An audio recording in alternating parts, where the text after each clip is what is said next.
Okay guys, so in this video I'm going to show you how you can record your screen on Macbook Pro M3. So now I'm using OBS. Okay, that's one option, but it is free, and I'm going to show you another method which you don't even have to install any third-party software. You don't have to install OBS, but that's the one I'm using because I can customize here. But if you just want something super simple and something that you can use and it's super simple, you can actually use the inbuilt recording screen of your MacBook.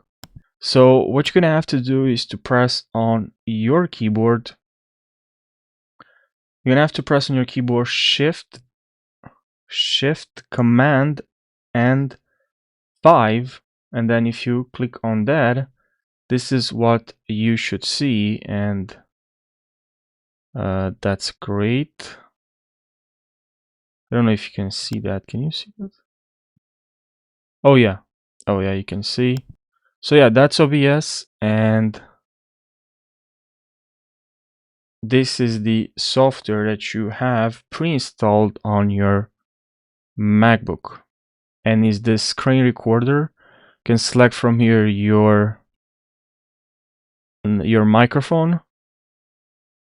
You can timer. You can add a timer, and you can select where to install this.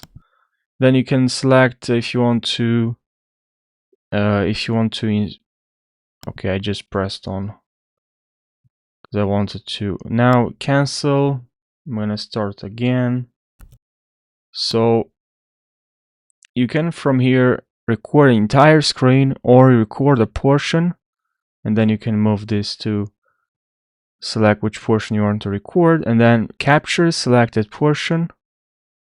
You can also do that, capture selected portion, or capture selected window, which I think is really nice. As you can see, it will highlight which portion, which window you want to record, and then you also have capture entire screen. And yeah, it's simple. You can click on capture now, and that's all you have to do. And if you click on here, if you say I want to record that, I want to record this, I just click and now it's recording.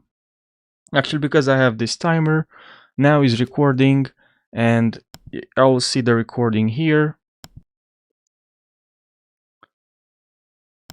Only that's you can also, of course, just capture at a screenshot, but if you don't want to add a screenshot, you can also just record, of course. So capture selected window or record entire screen. I can click on record now, and here you see record. So capture or record. So now let's remove actually the timer. I don't like the timer, and I click on record, and I'll select here display 1, and now is recording. You'll see this this record button here, and if I click on this will actually just stop the recording, and here I have the recording playing. And now what's nice is you can just stream the video now from here and click on done, or just delete this recording. So that's basically how you record, how you can screen record or capture this, record it or screenshot the screen or record the screen on your MacBook Pro in 2024. I hope you found this helpful. Thanks for watching and take care.